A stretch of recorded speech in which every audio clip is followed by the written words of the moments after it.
Hello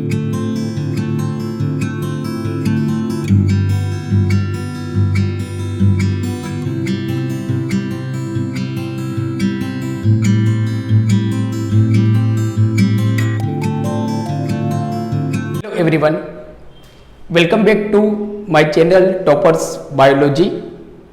सो toppers biology में आप सबका स्वागत है। फ्रेंड्स, जैसे आप जानते हो कि अभी हमारा जो टॉपर्स बायोलॉजी में अभी हम स्टैंडर्ड ट्वेल्थ का 5th नंबर का चैप्टर हमारा चल रहा है। जो चैप्टर है हमारा principal of inheritance and variation. Principal of inheritance and variation में ऑलमोस्ट हमारे 6 लेक्चर हो गए हैं, मतलब कि 6 वीडियो लेक्चर हमारे ऑलरेडी हो गए हैं, जिसमें हमने देखा था अलग अलग टॉपिक के बारे में हमने डिस्कशन की थी। जैसे आप देखते हो तो फर्स्ट लेक्चर में हमने डिस्कशन किया था कुछ बेसिक टर्मिनोलॉजी के बारे में हमने बात की थी। सेकेंड वीडियो लेक्चर में हमने बात की थी मेंडेलियन मोनोहाइब्रिड क्रॉस के बारे में। थर्ड वीडियो लेक्चर में हमने बात की थी मेंडेल डाइहाइब्रिड क्रॉस के बारे में। देन हमने कुछ म्यूटेशन के बारे में हमने डिस्कस की थी। जैसे हमने देखा था कि there are 2 types of mutation, chromosomal mutation और जीन म्यूटेशन, और दोनों के हमने अलग अलग वीडियो लेक्चर बनाए थे। अभी जो लास्ट हमने वीडियो लेक्चर था हमारा वो था जीन म्यूटेशन। सो ये सारे वीडियो लेक्चर की नीचे मैंने डिस्क्रिप्शन में लिंक दी हुई है। अगर कोई बच्चों ने उस वीडियो लेक्चर को नहीं देखे तो आप उस वीडियो लेक्चर को देख सकते, बिकॉज वो आपके लिए बहुत बेनिफिशियल है। बच्चों, जैसे आप जानते हो कि अगर ओवरऑल देखा जाए standard 11th and standard 12th अगर दोनों की बात की जाए तो there are almost 10 units. So out of 10 units genetic second unit, जो हमारा स्टैंडर्ड 12th का सेकेंड यूनिट होता है, it is most important unit for your NEET exam as well as your particular जो सेट एग्जाम होती है उसके लिए भी काफ़ी इंपॉर्टेंट है। तो जीनेटिक जो हमारा यूनिट है जिसमें हमारे 3 चैप्टर है। जैसे आपका 5th नंबर का चैप्टर है principal of inheritance and variation, जो भी हमारा चल रहा है। इसके बाद वाला जो हमारा चैप्टर होगा chapter 6 standard 12th molecular basis of inheritance, and उसके बाद वाला जो हमारा चैप्टर होगा 7th नंबर का चैप्टर वो होगा हमारा इवोल्यूशन। तो ये जो 3 चैप्टर है they are very important for your NEET exam and your board exam as well as your particular set exam. So please आप इस यूनिट पे सबसे ज्यादा फोकस कीजिए, बिकॉज ये जो आपका यूनिट है इट इज अ डू और डाई यूनिट गिना जाएगा, मतलब कि करो या तो मरो, आपके पास कोई ऑप्शन नहीं होता है। ये यूनिट आपका पक्का होना चाहिए। सो एनीवे, हम ज़्यादा डिस्कशन नहीं करते हैं और आज का लेक्चर हमारा स्टार्ट करते हैं। आज हम बात करने वाले हैं standard 12th second unit chapter 5th principal of inheritance and variation. Principal of inheritance and variation में आज हम बात करने वाले हैं genetic disorder. It is a very important topic for your NEET exam।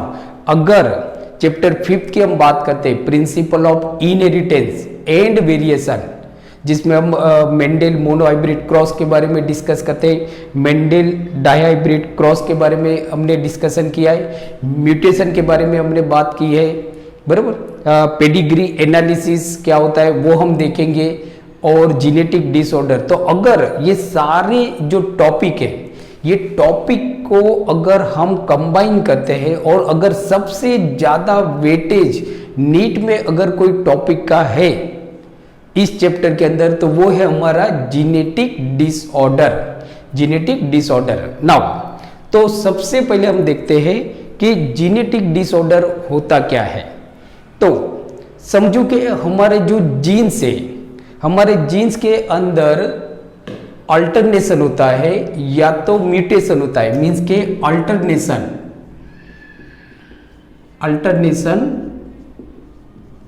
And mutation in gene. तो it causes genetic disorder. अगर आपकी जीन्स के अंदर कोई अल्टरनेशन होता है या तो म्यूटेशन होता है, इट कॉजेज जीन्स। दूसरा कि देर इज डिफॉर्मालिटीज, देर इज डिफॉर्मालिटीज, बराबर, या तो समझो कि डिलीशन, डिलीशन और insertion, insertion, insertion of one or more chromosome, of one or more chromosome, of one or more chromosome,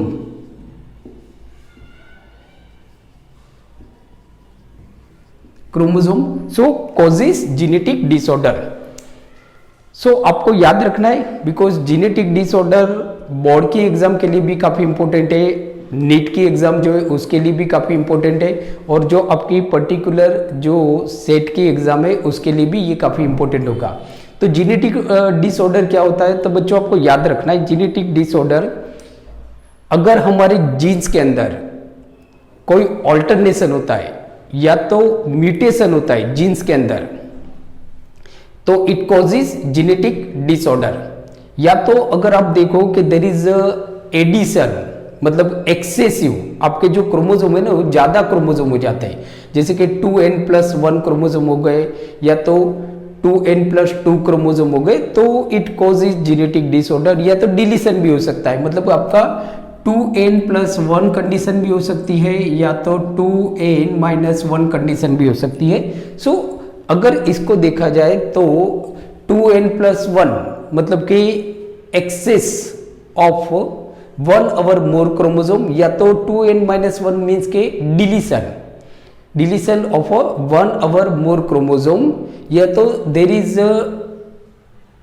disarrangement in the one or more chromosome causes disorder, genetic disorder, sorry उसको हम बोलते हैं genetic disorder. ये आपको याद रखना है। Now अब जो हम देखते हैं, अब जो हम बात करते हैं वो है आपका कि ये जो जेनेटिक डिसऑर्डर होते हैं, याद रखना ये आपके लिए बहुत इंपॉर्टेंट हो जाएगा, आपकी नीट के एग्जाम के लिए काफी इंपॉर्टेंट हो जाएगा। सो अगर हम जेनेटिक डिसऑर्डर की बात करें और अगर इसको हम कैटेगरी में डिवाइड करते हैं तो दो ब्रॉड कैटेगरी में आपका जेनेटिक डिसऑर्डर डिवाइड हो जाएगा। मींस कि हम ऐसा बोल सकते हैं कि genetic disorder can be categorized in 2 broad categories. ये 2 कैटेगरी में आपका डिवाइड हो जाएगा। एक होगा आपका Mendelian disorder, Mendelian disorder, and second one जो होगा वो होगा आपका क्रोमोसोमल डिसऑर्डर। सो अगर हम जेनेटिक डिसऑर्डर को कैटेगरी में डिवाइड करते हैं, क्योंकि आपको यहां से बहुत सारे क्वेश्चन नीट में पूछे जाते हैं, काफी सारे क्वेश्चन है आपके, तो अगर हम जेनेटिक डिसऑर्डर को अलग अलग कैटेगरी में अगर हम मतलब इसको क्लासिफाई करते हैं तो there are 2 broad categories. Genetic disorders are divided into 2 broad categories. First category होगी आपकी मेंडेलियन डिसऑर्डर। कुछ ऐसे जेनेटिक डिसऑर्डर होते हैं जो मेंडेलियन की जो प्रिंसिपल ऑफ इनहेरिटेंस है उसको फॉलो करते हैं, अभी हम देखते हैं। और दूसरा होता है आपका chromosomal disorder, chromosomal disorder. Now बच्चों याद क्या रखना है आपको, जैसे मैंने अभी आपको बताया कि आपको डिजीज के कुछ नाम दिए होते हैं, जैसे कि आपको नीचे डिजीज के नाम दिए होंगे। ए मतलब हीमोफीलिया, बी मतलब सिकल सेल एनीमिया, सी मतलब आपका होगा sickle cell anaemia, then night blindness होगा, और आपका डी होगा टर्नर सिंड्रोम। तो दीज 4 आर जेनेटिक डिसऑर्डर। ये 4 जो है वो जेनेटिक डिसऑर्डर है। बट आपको पूछा जाएगा कि which genetic disorder is a chromosomal disorder, कौन सा जेनेटिक डिसऑर्डर आपका क्रोमोसोमल डिसऑर्डर है।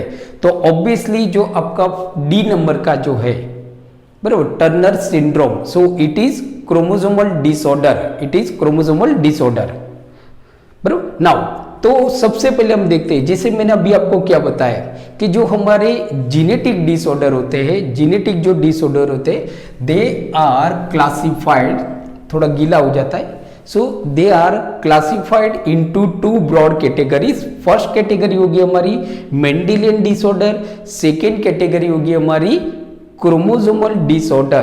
तो सबसे पहले हम देखते हैं मेंडेलियन डिसऑर्डर क्या होता है। मेंडेलियन डिसऑर्डर क्या होता है? सो कि genetic disorder are caused by genetic disorder are caused by alternation and mutation in a single genes. So Mendelian disorder means क्या होगा? तो कुछ कैरेक्टर आपको याद रखना है कि genetic disorder are caused by alternation and mutation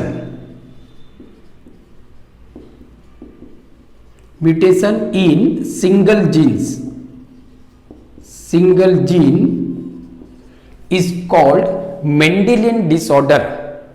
कुछ ऐसी जीनेटिक बीमारी होती है जो जीन्स होता है, जीन्स यहाँ पे क्रोमोसोम नहीं होता है, जीन्स जो होते हैं तो सिंगल जीन्स के अंदर अल्टरनेशन होता है, मतलब कुछ चेंजेस हो जाता है या तो म्यूटेशन होता है, मीन्स के alternation and mutation in a single genes is called a Mendelian disorder, उसको हम बोलेंगे मेंडेलियन डिसऑर्डर।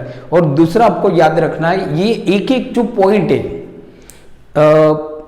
मतलब अगर हम प्रिसाइसली देखें तो कुछ पॉइंट्स होते हैं, they are very important and you have to focus on that particular points. जैसे मैं आपको अभी क्या बता रहा हूं कि आप इसके ऊपर फोकस करो कि what is Mendelian disorder. Mendelian disorder and chromosomal disorder both are genetic disorder, but some genetic disorder are called Mendelian disorder and some genetic disorder are called chromosomal disorder, and this point is very important for your NEET exam. So why some genetic disorder are called Mendelian disorder? Because in Mendelian genetic disorder there is alternation and mutation in a single genes.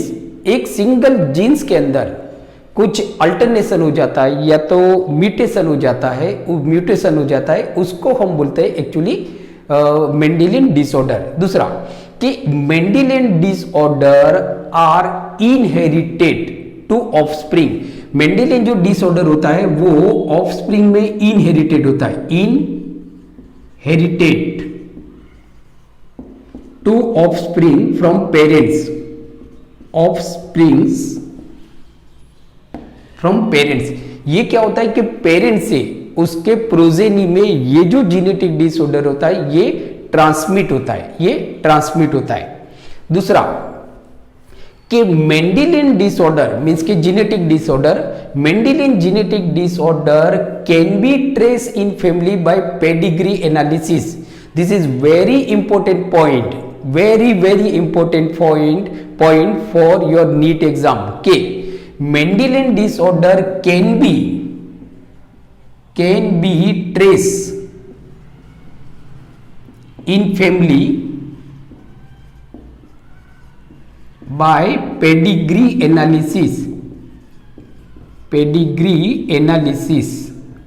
Mendelian disorder को आप family के अंदर trace कर सकते हो pedigree analysis. मतलब कि अगर समझो कि कोई फैमिली मेंबर है जिसको हीमोफीलिया है तो हम ट्रेस कर सकते हैं कि भाई उसके आने वाले जो जनरेशन है, उसके आने वाले जो बच्चे, उनमें हीमोफीलिया होने के चांसेस कितने, वो हम ट्रेस कर सकते हैं by pedigree analysis. So this is called a Mendelian disorder, इसको हम बोलते हैं मेंडेलियन डिसऑर्डर। अंडरस्टूड? नाउ अब जो हम देखते हैं तो कितने तरह के, मतलब कि कौन कौन सी डिसऑर्डर है जो मेंडेलियन डिसऑर्डर है, जो आपके लिए बहुत इंपॉर्टेंट हो जाएगा। मतलब मैं कुछ डिजीज के बारे में बता रहा हूं जो जीनेटिक डिसऑर्डर है, but they are called Mendelian genetic disorder because Mendelian जो डिसऑर्डर होता है it follows the Mendelian principle of inheritance. Mendel ने जो एक्सपेरिमेंट किया था, मोनोहाइब्रिड एक्सपेरिमेंट किया था, डाई हाइब्रिड जो एक्सपेरिमेंट किया था, ट्राई हाइब्रिड जो एक्सपेरिमेंट किया था, मतलब कि मोनो हाइब्रिड मतलब कि एक टाइम पे एक ही कैरेक्टर को लेके उन्होंने एक्सपेरिमेंट किया था, tallness and darkness in P plant, Pisum sativum. फिर उन्होंने दो कैरेक्टर को भी लिया था, दो कैरेक्टर को भी एक साथ लिया था कि लाइक जैसे कि shape of seed and colour of cotyledon. तो ये किस तरह से एक जनरेशन से दूसरी जनरेशन में ट्रांसफर होते हैं वो भी उन्होंने देखा था। देन उन्होंने तीन कैरेक्टर भी लिए थे कि shape of seed, then colour of cotyledon and colour of flower. ये तीन कैरेक्टर किस तरह से एक जनरेशन से दूसरे जनरेशन में ट्रांसफर होते हैं उसके बारे में भी उन्होंने स्टडी की थी। और ये स्टडी के बाद उन्होंने कुछ लॉ बनाए थे जिसको हम बोलते हैं law of inheritance, law of heredity बोलते हैं। जैसे कुछ लॉ थे कि फर्स्ट जैसे लॉ था कि law of unit factors, second जो लॉ था वो था कि लॉ ऑफ डोमिनेंस, थर्ड जो लॉ था वो था लॉ ऑफ सेग्रीगेशन, एंड जो फोर्थ लॉ था वो था लॉ ऑफ इंडिपेंडेंट असॉर्टमेंट्स। ये सारे जो लॉ है ये इसके भी मैंने वीडियो लेक्चर बनाया हुआ है, नीचे डिस्क्रिप्शन में मैंने उसकी लिंक दी हुई है। आप उस लिंक के थ्रू प्लीज आप उस वीडियो लेक्चर को देखिए, because it will be very beneficial to understand the principle of inheritance and variation chapter very properly. बराबर, you can understand chapter very easily, आप समझ सकते हो basic. If you understand basic terminology, basic experiment, then this chapter will be very easy for you, आपके लिए बहुत easy हो जाएगा। नाउ अब हम बात करते हैं कुछ जीनेटिक डिसऑर्डर के बारे में, कुछ जीनेटिक डिसऑर्डर जिसको हम मेंडेलियन डिसऑर्डर के अंदर रखते। तो जैसे कि फर्स्ट जो होगा वो होगा हीमोफीलिया।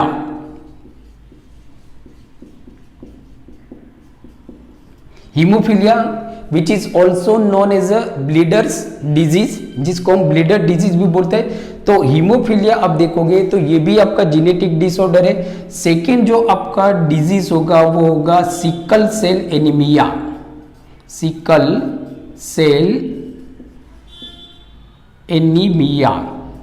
Cell anaemia.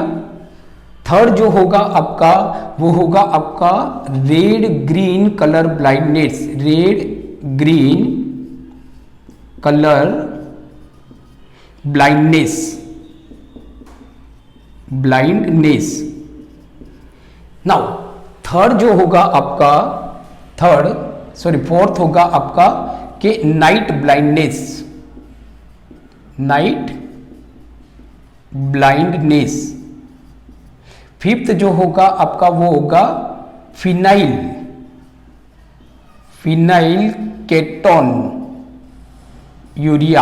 केटोनूरिया, जिसको हम PKU भी बोलते हैं, PKU। So PKU is also Mendelian disorder. And जो आपका 6 नंबर का वो होगा मस्कुलर डिस्ट्रॉफी,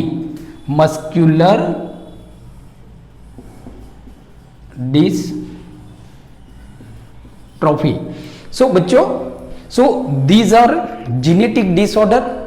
ये जो आपके डिसऑर्डर है इसमें आपका आपका एल्बिनिज्म भी आता है, बट उसको अभी हम काउंट नहीं करते। तो these are genetic disorder, haemophilia, sickle cell anaemia, red green colour blindness, night blindness, phenylketonuria which is commonly known as PKU। आपको ज्यादातर नीट के अंदर PKU लिखा होता है, और मस्कुलर डिस्ट्रॉफी।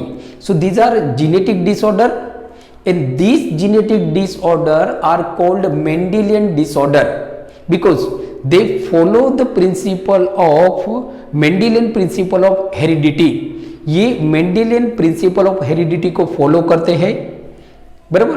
और ये जो कैरेक्टर है, मतलब कि ये जो जेनेटिक डिसऑर्डर है, these genetic disorder are transmitted to the progeny from their parents से उसके प्रोजेनी में ट्रांसफर होते हैं। And this genetic disorder can be trace in the family members by the pedigree analysis. So therefore they are called Mendelian disorder. Now अब जो हम देखते हैं तो क्रोमोसोमल डिसऑर्डर के बारे में बात करते हैं। क्रोमोसोमल डिसऑर्डर क्या होता है?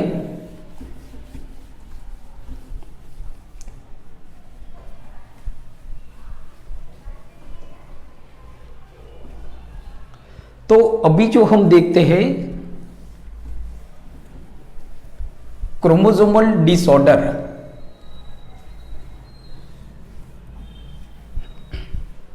नाउ तो सबसे पहले हम देखते हैं कि क्रोमोसोमल डिसऑर्डर क्या होता है। तो जैसे हमने देखा कि जो जीनेटिक डिसऑर्डर होते हैं उसको हम दो अलग अलग कैटेगरी में कैटेगराइज करते हैं। जैसे फर्स्ट हमारी कैटेगरी है मेंडेलियन डिसऑर्डर, जो हमने देखा कि भाई कौन कौन से डिसऑर्डर है, जीनेटिक डिसऑर्डर है जो मेंडेलियन डिसऑर्डर में पूछा मतलब गिना जाते हैं, और क्यों उनको हम मेंडेलियन डिसऑर्डर बोलते हैं। और अब हम बात करते हैं क्रोमोसोमल डिसऑर्डर।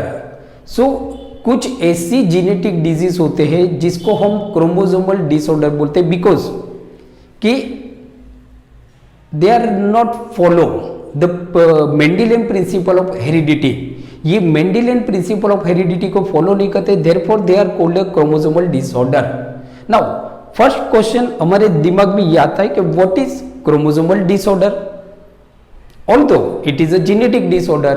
तो जैसे मैंने आपको जेनेटिक डिसऑर्डर की डेफिनेशन क्या बताई कि genetic disorder are caused by alternation and mutation in the single genes, or there is a deformalities in a one or more chromosome is called a chromosomal disorder, sorry genetic disorder. So obviously अगर jeans के अंदर, single jeans के अंदर अगर कुछ problem होता है, mutation होता है या तो अल्टरनेशन होता है, सो that is called a Mendelian disorder. But genetic disorder are caused by genetic disorder are caused by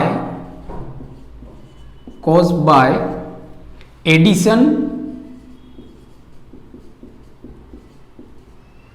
और डिलीशन, क्योंकि दोनों साथ में नहीं होगा, या तो एडिशन होगा या तो डिलीशन होगा, एडिशन और डिलीशन और disarrangement of one or more chromosome, one or more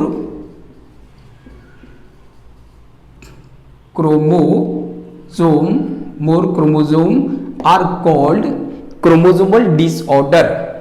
simple definition है, ज्यादा आपको इसके ऊपर मतलब कंफ्यूज नहीं होना है, डोंट गेट कंफ्यूज, पर बहुत सिंगल डेफिनेशन है कि अगर समझो कि एक या एक से ज्यादा क्रोमोसोम अगर ऐड हो जाते हैं, एक या एक से ज्यादा क्रोमोसोम आपके ऐड होते हैं, जैसे कि समझो कि हमारे बॉडी के अंदर मतलब हमारे जो सेल होते हैं उसके अंदर 46 क्रोमोसोम होते हैं, there are 2 pairs of chromosome 23 जिसको हम कॉमनली बोलते हैं because we are a diploid organism ना, so we are diploid organism. So हमारे सेल के अंदर कितने क्रोमोसोम गए? 2n मतलब 46, n मतलब 23, तो 2 into 23 is equal to 46। सो अगर नॉर्मल 46 होता है तो there is not a chromosomal disorder, कोई जेनेटिक बीमारी नहीं होगी। बट सम टाइम कभी कभी क्या होता है कि एक या एक से ज्यादा क्रोमोसोम हमारे मतलब हमारा एक या एक से ज्यादा क्रोमोसोम हो जाते हैं। तो लाइक जैसे कंडीशन होती है 2n+1, लाइक जैसे एग्जांपल XY ये मेल है, तो मेल में जो सेक्स क्रोमोसोम होता है क्या होता है? XY होता है, बट यहाँ पे एक एडिशन कॉपी है, additional copy of X chromosome की एडिशनल कॉपी आ जाती है सेक्स लिंक के अंदर, सेक्स क्रोमोसोम के अंदर। तो कितने हो गए? एक क्रोमोसोम ऐड हो गया ना आपका 2n+1। तो ये जो मेल होगा इसमें जेनेटिक डिसऑर्डर होगा, ये जो मेल होगा ये स्टेराइल होगा आपका, ये जो मेल होगा ना ये आपका कैसा होगा? स्टेराइल होगा, स्टेराइल, सॉरी स्टेराइल।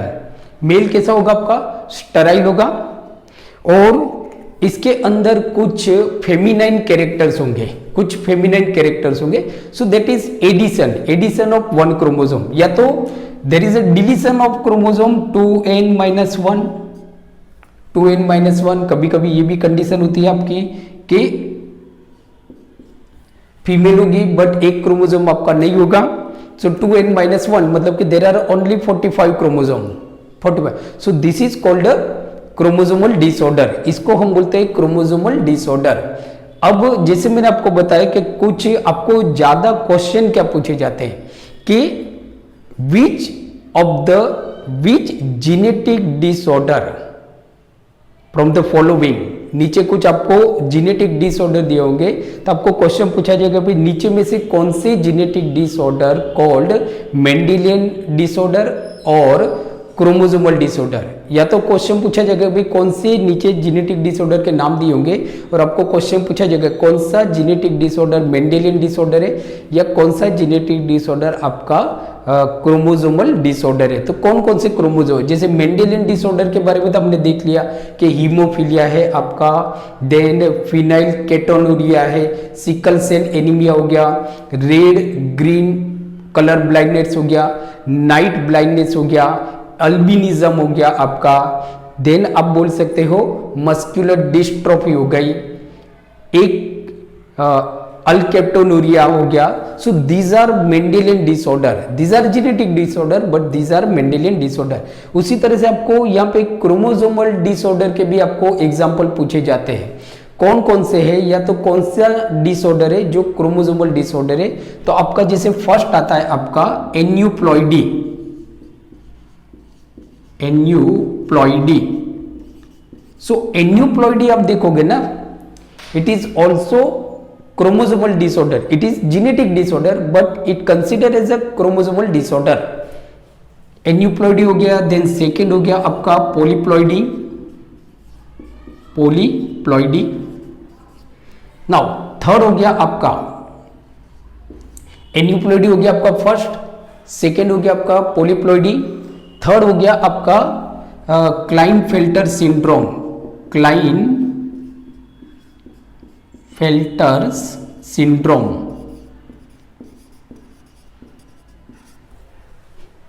फोर्थ हो गया आपका डाउन सिंड्रोम,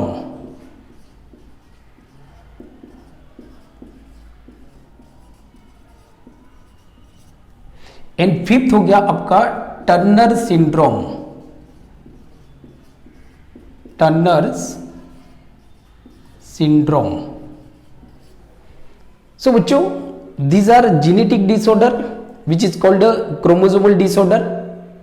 बट तो ये जो है आपके aneuploidy, polyploidy, Klinefelter syndrome, Down syndrome and Turner syndrome, these are chromosomal disorder. तो आपको क्वेश्चन पूछा जाएगा, जैसे आपको ऑप्शन ए में दिया होगा हीमोफीलिया, ऑप्शन बी में आपको दिया होगा sickle cell anaemia, option C में आपको दिया होगा muscular dystrophy and option D में आपको दिया होगा क्लाइनफेल्टर सिंड्रोम। और आपको क्वेश्चन पूछा जाएगा कि भाई नीचे जो जेनेटिक डिसऑर्डर है इसमें से कौन सा जेनेटिक डिसऑर्डर, कौन सा जेनेटिक डिसऑर्डर क्रोमोसोमल डिसऑर्डर है। सो ऑब्वियसली हमारा आंसर होगा आंसर डी, क्लाइनफेल्टर सिंड्रोम।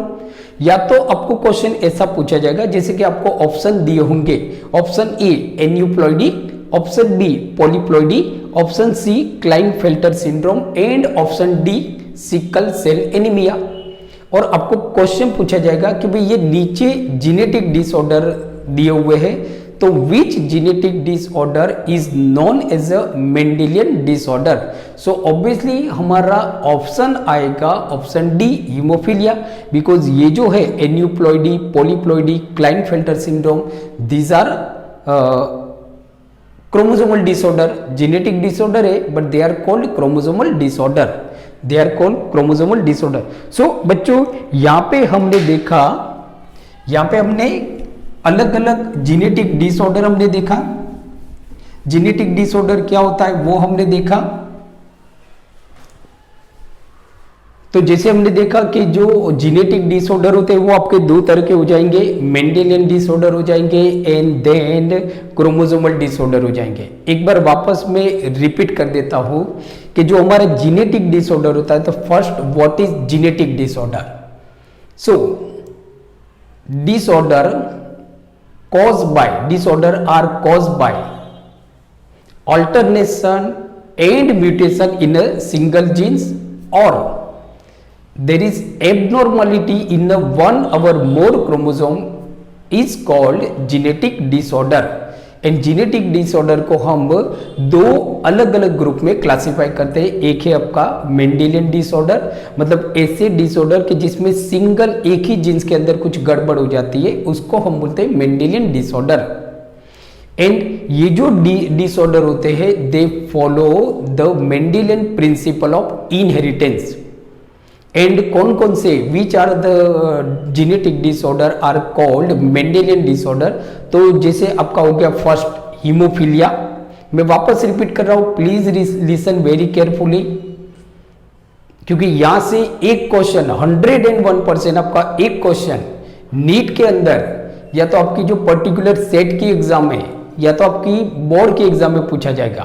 तो फर्स्ट है आपका मेंडेलियन डिसऑर्डर हीमोफीलिया, सेकेंड होगा हमारा मेंडेलियन डिसऑर्डर फिनाइल केटोनूरिया जिसको हम बोलते हैं PKU, थर्ड होगा हमारा सिकल सेल एनीमिया, फोर्थ होगा हमारा red green colour blindness, fifth होगा हमारा नाइट ब्लाइंडनेस, सिक्स होगा हमारा अल्बिनिज्म, सेवन होगा हमारा मस्कुलर डिस्ट्रॉफी।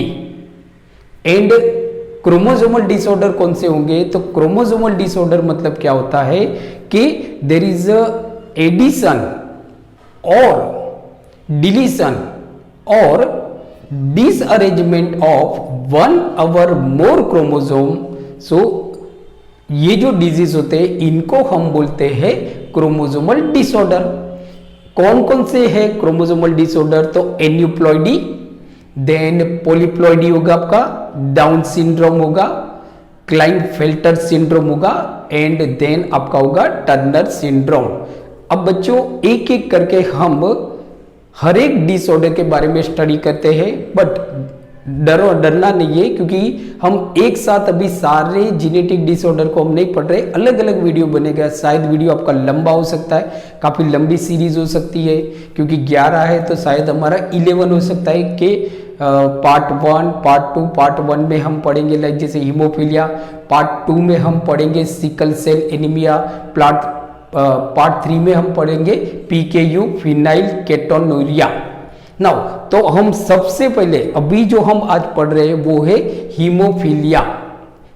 ये भी आपका जेनेटिक डिसऑर्डर है।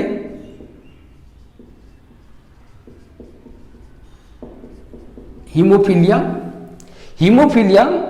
एक बच्चों याद रखना है कि haemophilia is also known as a bleeders disease. Haemophilia को हम ब्लीडर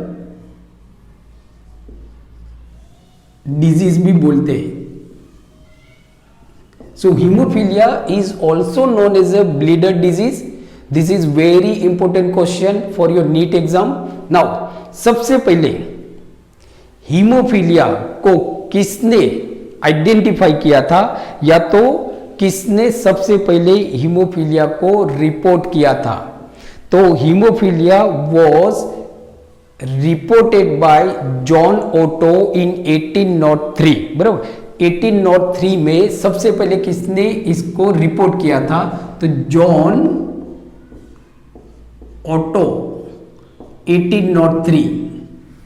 ये क्वेश्चन आपको नीट में पूछा जाता है, बराबर, कि who was the first reported haemophilia. So John Otto was first reported hemophilia in 1803।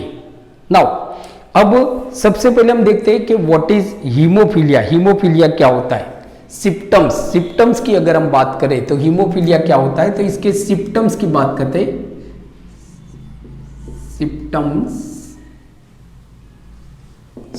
Symptoms की अगर हम बात करें, स्पेलिंग थोड़ा आगे पीछे हो सकता है, ज्यादा इंग्लिश पावरफुल नहीं है, तो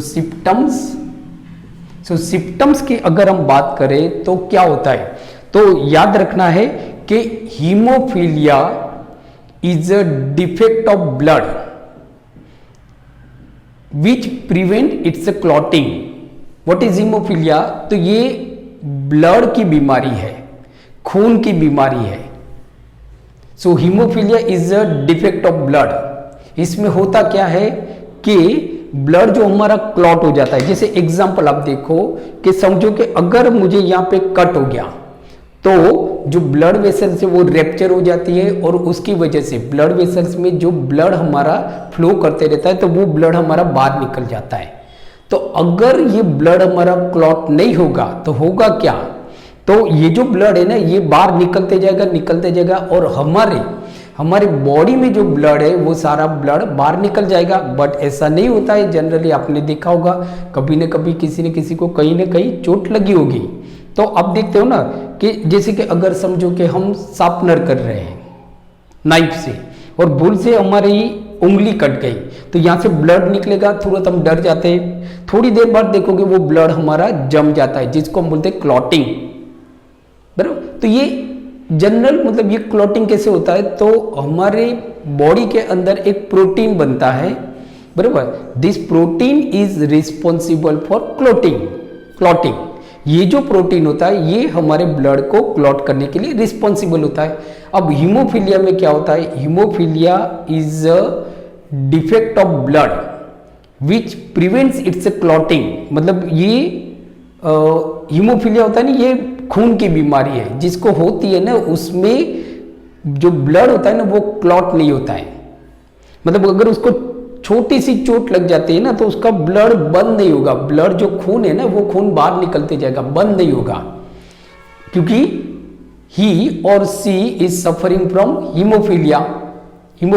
नाउ कभी कभी ऐसा भी होता है कि जो हीमोफिलिक पर्सन होता है तो हीमोफिलिक पर्सन में अगर कभी कभी एक छोटी सी माइनर जो चोट है ना वो भी उसके लिए जानलेवा हो सकती है। पर्सन मर भी सकता है। तो याद रखना है आपको बच्चों, सिम्टम्स में आपको याद रखना है कि haemophilia is a defect of blood which prevents it's clotting, जो उसका क्लॉटिंग को प्रिवेंट करता है, बराबर। नाउ सेकेंड हम देखते हैं कॉजेस। कॉज क्या होते हैं, मतलब कि किसकी वजह से होता है। तो याद रखो जो आपके लिए इंपॉर्टेंट है कि haemophilia is sex link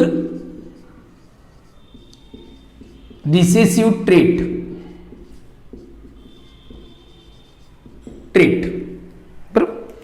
haemophilia जो होता है, ये क्वेश्चन आपको पूछा जाएगा कि ये ऑटोसोमल रिसेसिव ट्रेट्स है या तो सेक्स लिंक रिसेसिव ट्रेट्स है। ऑटोसोमल रिसेसिव ट्रेट्स है या तो सेक्स लिंक रिसेसिव ट्रेट्स है। तो please remember haemophilia is a sex link recessive traits.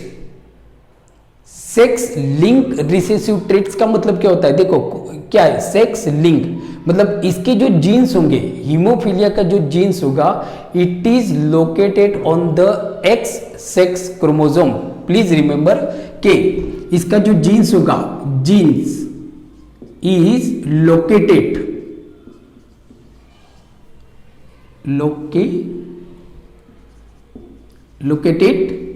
In X sex chromosome पर। एक्स सेक्स क्रोमोसोम पे इसका जो जीन्स होगा वो लोकेटेड होता है। तो याद रखना है आपका कि haemophilia is X sex link recessive traits. ये रिसेसिव होता है, डोमिनेंट नहीं होता है, बराबर। Now it's genes is located on the X sex chromosome, जो हमारा एक्स सेक्स क्रोमोसोम होता है उसके ऊपर ये लोकेटेड होता है। Now this genes is responsible या this genes is responsible for the synthesis of protein that is needed for the clotting. मतलब क्या होता है कि समझो कि इसका जो जीन्स है से एच, एक जीन्स है इसका एच, ये जो एच जीन्स है ये कहां पे होगा, एक्स क्रोमोसोम पे होगा। सपोज कि ये रहा आपका एक्स क्रोमोसोम पे होगा। So this genes is responsible for the synthesis of protein. ये एक प्रोटीन बनाने के लिए जरूरी होता है और जो प्रोटीन होता है which is responsible for the clotting, जो क्लॉट हमारा जो ब्लड क्लॉट करता है उसके लिए रिस्पॉन्सिबल होता है। बराबर। समझो कि अब ये जो जीन्स है एच अगर इसमें कुछ डिफेक्ट हो गया या तो म्यूटेट हो गया, बराबर, डिफेक्ट हो गया या तो म्यूटेट हो गया, so then this genes is unable to produce protein that is needed to clotting. बराबर, मैंने क्या बताया आपको कि ये जो एक्स एच जो जीन्स है, मतलब ये जो आपका जीन्स है एच, ये कहां पे है, जो हमारा एक्स क्रोमोसोम है, जो सेक्स क्रोमोसोम बोला जाता है, उसके ऊपर लोकेटेड है। And this genes is responsible for the synthesis of protein which is necessary for clotting. हमारा ब्लड क्लॉट करने के लिए जो प्रोटीन की जरूरत पड़ती है वो ये बनाता है। अब समझो कि इस जीन्स के अंदर कुछ डिफेक्ट हो गया तो it is unable to produce protein, ये प्रोटीन प्रोड्यूस नहीं कर पाएगा, और जो पेशेंट होगा या तो पर्सन होगा, he or she is suffering from haemophilia, haemophilia से सफरिंग होगा। नाउ अब हम देखते हैं मेल की अगर हम बात करें तो मेल में आप देखो कंडीशन क्या होती है, मेल के अंदर कंडीशन क्या होती है कि मेल के अंदर एक एक्स क्रोमोसोम होता है और एक वाई क्रोमोसोम होता है। अब एक चीज आपको याद रखना है कि जो हमारा नॉर्मल ब्लड होता है, normal blood is dominant to recessive blood, please remember, ये रिसेसिव ट्रेट्स है, तो हमारा जो नॉर्मल ब्लड होता है ना वो डोमिनेंट हो जाता है रिसेसिव ब्लड। ये आपको यहां से आपको assertion and reason type question आपको पूछे जाएंगे। नाउ अब मेल की अगर हम बात करें तो male has X chromosome and Y chromosome, male में एक एक्स क्रोमोसोम होता है और एक वाई क्रोमोसोम होता है। नाउ इसका जो जीन्स होता है it is located on the x chromosome. तो अगर समझो कि मेल की जो कंडीशन होगी वो एक्स एच और वाई होगा, समझो ये नॉर्मल है, बट अगर हीमोफिलिक होगा तो ये होगा एक्स एच वाई। तो अब देखोगे तो ये जो पर्सन होगा मेल होगा, he is suffering from haemophilic, means के he is haemophilic men. Why he is haemophilic men, because ये तो रिसेसिव होना चाहिए ना, तो मतलब जो रिसेसिव ट्रेट्स होंगे वो तो हमारे होमोजाइगस कंडीशन में ही एक्सप्रेस करेंगे। बट होता क्या है कि ये जो जीन्स होता है एच, ये हमारा सेक्स क्रोमोसोम जो होता है एक्स, उसके ऊपर लोकेटेड होता है, ना कि वाई के ऊपर।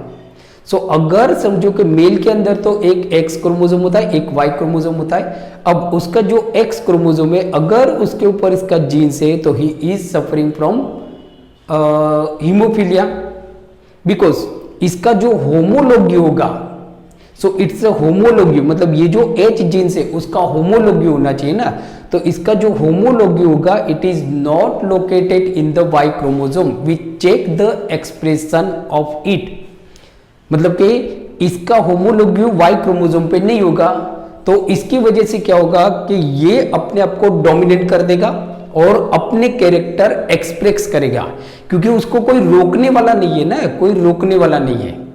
पर जबकि अगर फीमेल होगा तो female, if female is suffering from haemophilic, so female कैसी होनी चाहिए, होमोजाइगस होनी चाहिए। फीमेल कैसी होनी चाहिए आपकी, होमोजाइगस होनी चाहिए, मतलब कि x H and x H होगा, जो लिथल होता है, जो पॉसिबल नहीं होता है, बरोबर, कि होमोजाइगस रिसेसिव जनरली पॉसिबल नहीं होता है, लिथल होता है। तो अगर फीमेल के अंदर एक्स एच होगा then female is suffering from haemophilia only, बराबर। इस कंडीशन में आप देखोगे अगर फीमेल में एक्स एच और एक्स होगा then female is not suffering, she is suffering,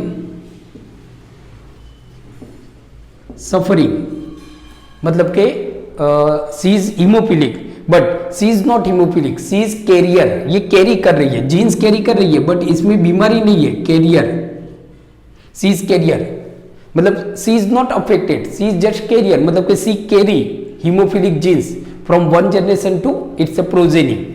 Y she is not suffering from haemophilic, all मतलब कि जो मेल है तो मेल में ओनली एक्स एच है तो वो सफरिंग है, तो उसका रीजन ये होता है कि ये जो जीन्स है हमारा एच जो एक्स सेक्स लिंक पे लोकेटेड है, तो उसका जो होमोलॉगी होगा वो इसके ऊपर होगा।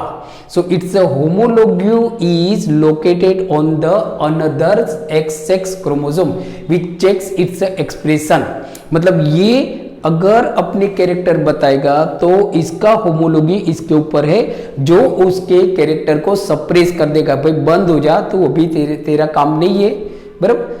सो therefore she is carrier but she is not affected, understood, बराबर। नाउ अब याद रखना है कि अगर फीमेल हीमोफिलिक होगी तो कंडीशन क्या होनी चाहिए, होमोजाइगस होनी चाहिए, XH XH।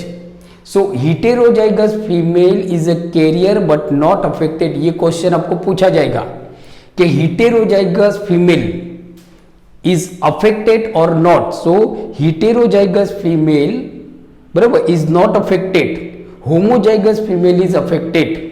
यहां पे तो आप देखोगे तो heterozygous male is also affected because इसका जो होमोलॉगी है वो Y क्रोमोसोम पे नहीं है। वी चेक इट्स एक्सप्रेशन, कोई चेक करने वाला तो होना चाहिए ना, तो वो नहीं है, इसकी वजह से ही इज अफेक्टेड। नाउ अब हम देखते हैं एक कंडीशन, हम देखते हैं कि भाई किस तरह से ये जो हीमोफीलिया का जो जीन्स होता है वो एक जनरेशन से दूसरे जनरेशन में ट्रांसफर होता है। एक सिंपल एक्टिविटी से हम देखते हैं।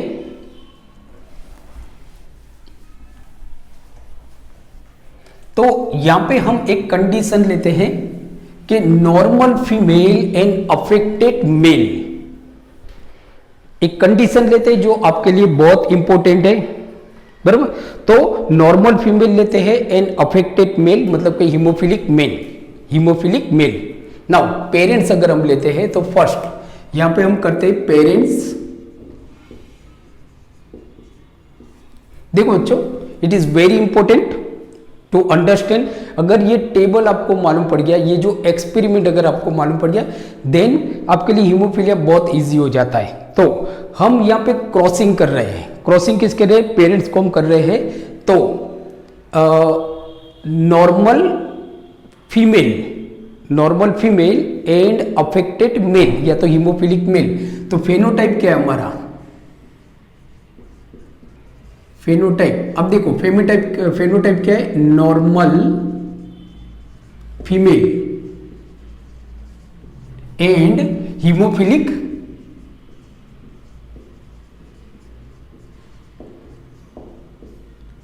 मेल, हीमोफिलिक मेल, ये उसका फेनोटाइप है। तो इसका जीनोटाइप क्या होगा,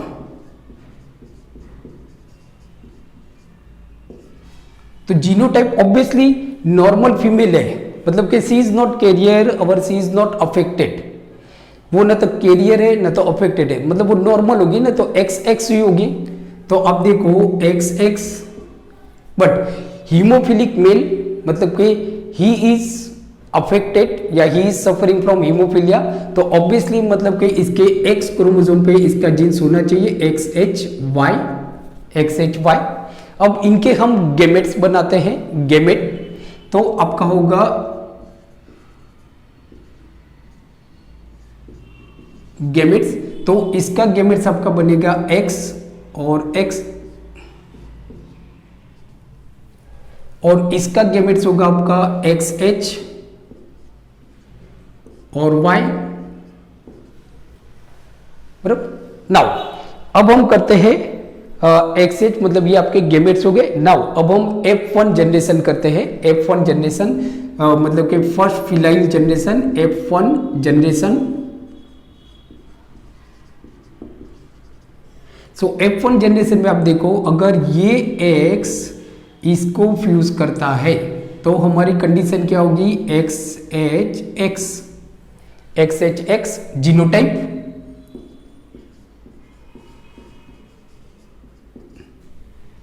और अगर ये X इसको फ्यूज करता है तो होगा हमारा XY।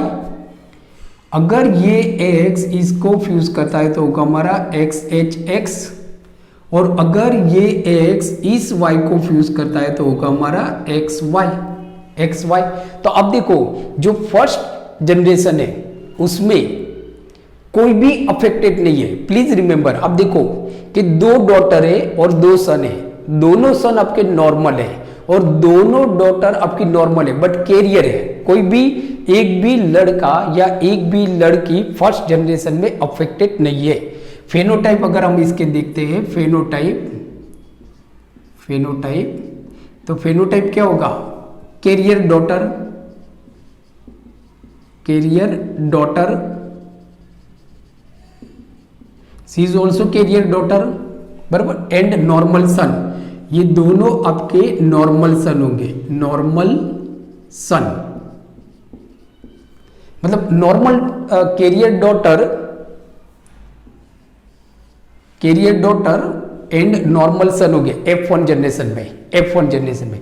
नाउ इनके अगर हम गेमेट्स बनते तो याद रखना है आपको, ये क्वेश्चन पूछा जाएगा, इफ नॉर्मल फीमेल मेरी हीमोफिलिक मैन, अगर कोई लड़की है जो नॉर्मल है और वो अगर किसी हीमोफिलिक मैन से शादी करती है तो उनके जो बच्चे होंगे, तो जो डॉटर होगी वो कैरियर होगी, मतलब वो जीन्स को कैरी कर रही है, बराबर, बट जो सन होगा वो नॉर्मल सन होंगे, जो बच्चे होंगे उनके वो नॉर्मल बच्चे होंगे। ओके, नाउ अब अगर हम इनके गेमेट्स की अगर हम बात करें, गेमेट्स, तो इनके गेमेट्स ऑब्वियसली हम किसी एक के गेमेट्स लेते हैं, क्योंकि इसके भी XH है, X है, मतलब एक ही गेमेट्स बनेंगे, तो मतलब कि समझो कि गेमेट्स है इसका XH और X, इसका XH होगा या ये X या तो ये, तो एक ही हम लेते हैं, दोनों नहीं लेते, एक ही इसका X, एक जो स्पर्म होगा जिसमें X जाएगा, दूसरे स्पर्म में Y जाएगा, एक स्पर्म X जाएगा, दूसरे स्पर्म Y जाएगा, मतलब हम एक ही लेते हैं, तो XY। नाउ अब हम F2 जनरेशन बनाते हैं, F2 जनरेशन। सो F2 जनरेशन में अब देखो, अगर ये XH इसको फ्यूज करता है तो हमारा होता क्या है, XHX जीनोटाइप XHX, बराबर। नाउ अगर ये XH इसको फ्यूज करता है तो XHY, बराबर। अगर ये X इस X को फ्यूज करता है तो XX, और अगर ये X इस Y को फ्यूज करता है तो XY। तो इनके फेनोटाइप क्या हुए, अब देखो फेनोटाइप, सो फेनोटाइप क्या होंगे, तो ऑब्वियसली XHX मतलब कि कैरियर डॉटर,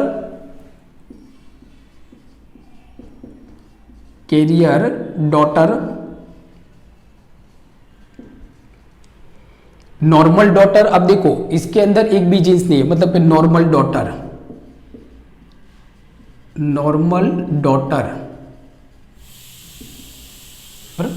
ये नॉर्मल सन है, नॉर्मल सन एंड अफेक्टेड सन,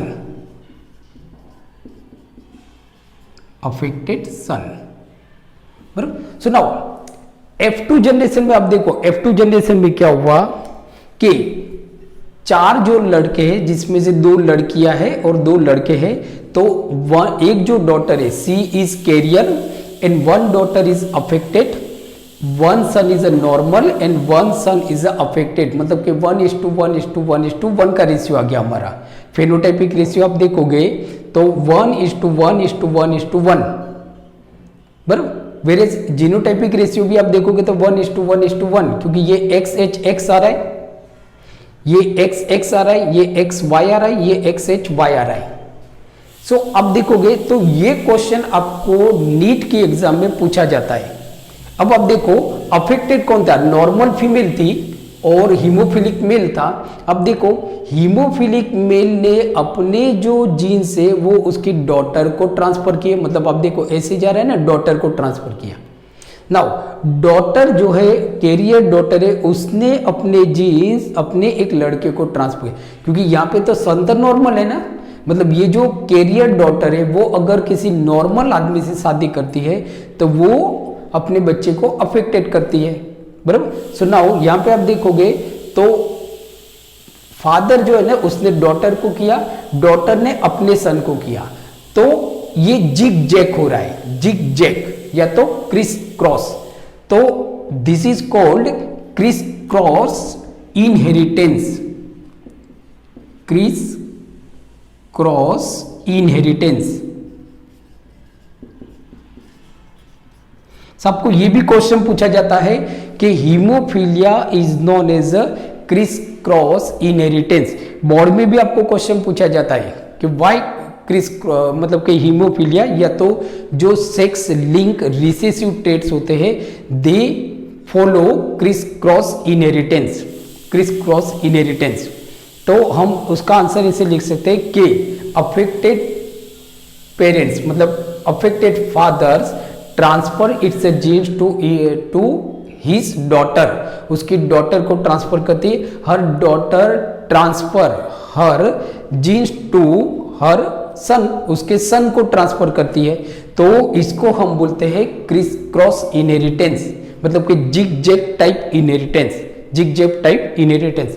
अब अगर हम ये देखते हैं कि सपोज कि अगर हीमोफिलिक मेन होगा वो कैरियर वुमेन को, अगर कैरियर वुमेन के साथ शादी करती है, हीमोफिलिक मेल मेरी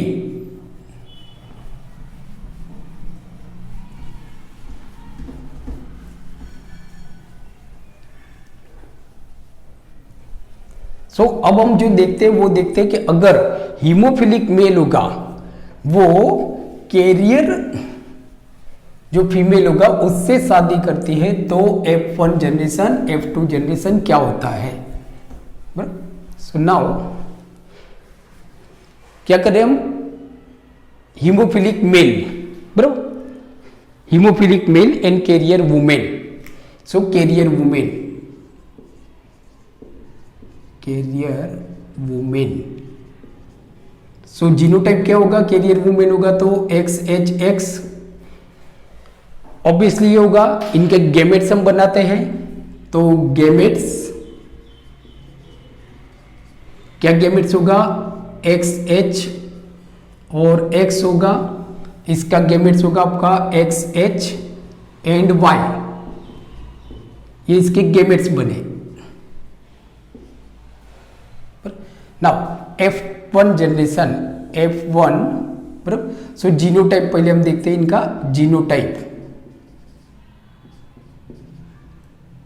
जीनोटाइप समझो कि ये इसको फ्यूज करता है तो क्या होगा XH XH बराबर। समझो कि ये इसको फ्यूज करता है तो होगा आपका XH Y, ये अगर इसको फ्यूज करता है तो XH X, और अगर ये इसको करता है तो XY बराबर।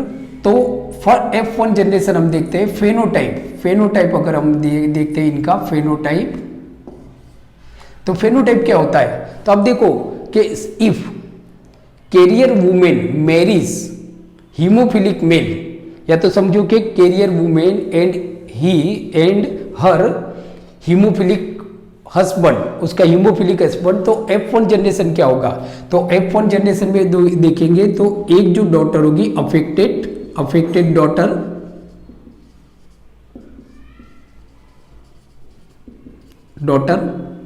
बराबर, कैरियर